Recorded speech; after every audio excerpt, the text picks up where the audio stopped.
안녕하세요. 정부람 목사입니다.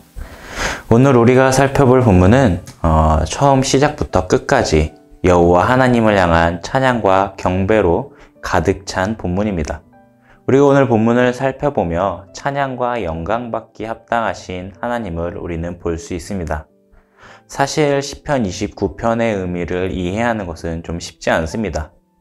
그래서 이제 먼저 본문이 전하는 결론부터 말씀을 드리자면, 하나님께서는 온 세상 만물을 주관하시는 진정한 왕이신데, 그 왕은 자기 백성에게 평강을 주시는 분위기에 우리 찬양하자 라고 하는 결론입니다. 그럼 오늘 본문의 의미를 한번 살펴보도록 하겠습니다. 본문의 시작은 너희 권능 있는 자들아 영광과 능력을 여호와께 돌리고 돌릴지어다 라는 구절로 시작이 됩니다. 이 구절은 해석하기 조금 어려운 구절이라고 할 수 있습니다. 왜냐하면 여호와께 영광과 능력을 돌리라고 선언을 받은 대상이 권능 있는 자들이기 때문입니다. 누가 권능 있는 자들일까요? 이 구절의 이스라엘 나라 말로 보면은 베네이 엘림이라고 하는 말입니다. 이 말을 직역하면 권능 있는 자들보다는 하나님의 아들들이라는 의미를 가집니다. 그렇다면 지금 시인에게 여호와를 찬송하며 경배할 것을 요청받는 대상은 누구일까요? 우리는 그 답을 욥기 2장 1절에서 찾을 수 있습니다.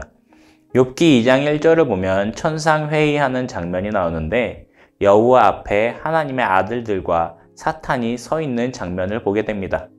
이때 하나님의 아들들은 천사들을 의미하는 표현인데, 오늘 시인은 천사들을 향해 영광과 능력을 여호와께 돌리고 그의 이름에 합당한 영광을 돌리며 거룩한 옷을 입고 여호와께 예배하라 라고 선언하고 있는 것입니다.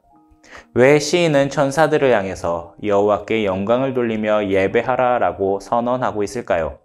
우리는 그 이유를 영광 받으실 하나님의 능력에서 힌트를 얻을 수 있습니다. 오늘 본문 3절을 보면 여호와의 소리가 물 위에 있다고 말하고 있습니다. 그리고 이어서 물 위에 있는 여호와의 소리를 확대 해석해 주기를 많은 물 위에서 우레소리를 내신다 라고 말합니다. 이 구절은 하나님의 말씀에 의해 폭풍우가 일어나고 있음을 의미합니다.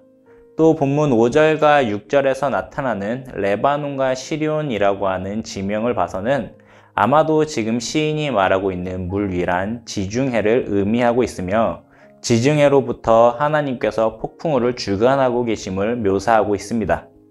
지금 하나님께서 폭풍우를 발생시키시는 이 지역은 지중해 북쪽 어딘가이며, 하나님께서 일으키신 강력한 폭풍우를 이제 레바논을 지나며 레바논의 자랑인 백항목을 꺾어 부수시고, 그 강력한 폭풍우는 집안을 완전히 뒤흔들어 놓아서 나무들이 송아지같이 뛰게 만들고 있습니다. 이것은 하나님께서 일으키신 폭풍우의 능력을 보여주고 있습니다. 이방 민족들이 자랑하는 것들도 하나님의 소리 앞엔 모든 것이 무용지물이 되는 것입니다. 그리고 이런 폭풍우는 레바논과 시륜 산을 지나서 계속 남하하여서 가데스 광야까지 도달하게 됩니다. 하나님의 주권하에 발생된 폭풍우는 암사슴을 낙태하게 하며 살림을 벗기는 강력한 폭풍이었습니다. 그리고 시인은 이런 폭풍우를 통해 본문 10절에서 여호와 하나님의 왕적 능력을 보여주는 한 장면임을 알려줍니다. 지금까지 장황하게 설명했지만 간단하게 그 의미를 살펴보면 하나님께서 자연 만물을 다스리시는 왕이십니다 라는 것입니다. 그렇다면 다시 하나님께서 자연을 다스리셔서 폭풍우를 이루시는 것과 시인이 천사들에게 하나님께 영광을 돌리며 예배하라 라고 선언하는 것은 어떤 연관이 있을까요? 예로부터 가나안 지역에서 폭풍우를 일으키는 신은 바알신이라고 믿어왔습니다. 그리고 바알 신화를 보면 바알은 엘이라고 하는 신의 아들로 나옵니다. 즉 가나안 족속들에게 있어서 베네이 엘림이라고 하는 단어는 바알을 의미하지만, 시인은 가나안 민족들이 바알을 부르는 그 표현을 그대로 사용하여서 천사들을 부르고 있고, 천사들을 향해 여호와 하나님께 영광 돌리라 라고 선언합니다. 그리고 가나안 민족들은 바알이 폭풍을 일으킨다 라고 믿지만, 여호와 하나님께서 폭풍우를 주관하시는 분임을 드러내시면서 폭풍우를 주관하시는 여호와 하나님을 향해 마땅히 드려야 할 영광과 경배를 드리라 라고 선언하고 있는 것입니다. 즉 세상 만물을 주관하시고 다스리시는 진정한 왕이시며 신은 오직 여호와 하나님뿐이니 그분께 마땅히 올려드릴 영광을 드리라 라는 것입니다. 하나님의 능력을 드러낸 시인은 찬송을 마치며 하나님의 은혜를 드러내고 있습니다.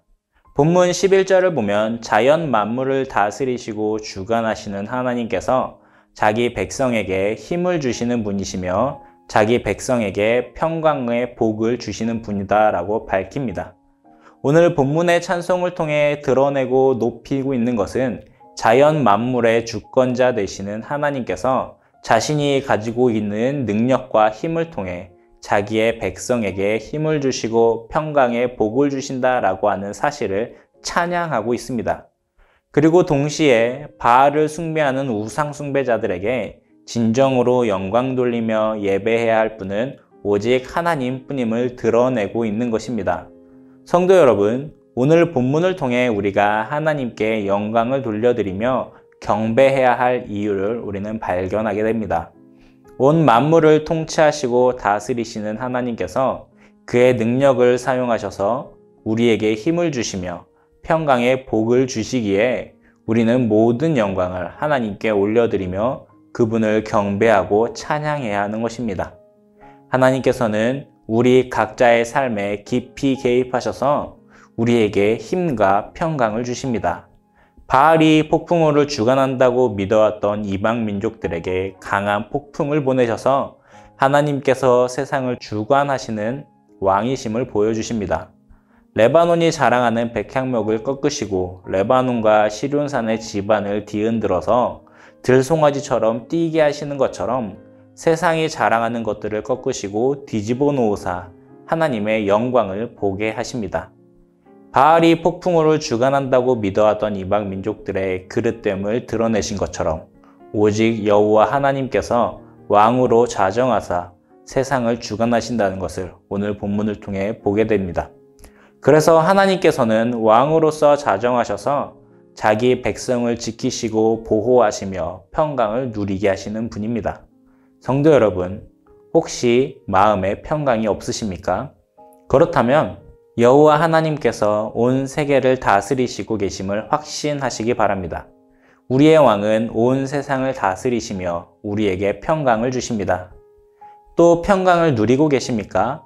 우리에게 평강 주시는 왕께 찬양과 경배를 올려드리기 바랍니다. 하나님께서는 우리에게 평강을 주시기 위해 자신의 모든 지혜와 능력으로 세상을 다스리고 계시기 때문입니다. 그렇게 오늘 정오에는 이렇게 기도했으면 합니다. 첫째는 주님께서 온 세상을 다스리심을 확신하게 하소서. 둘째는 평강 주시는 하나님을 찬양하게 하소서입니다.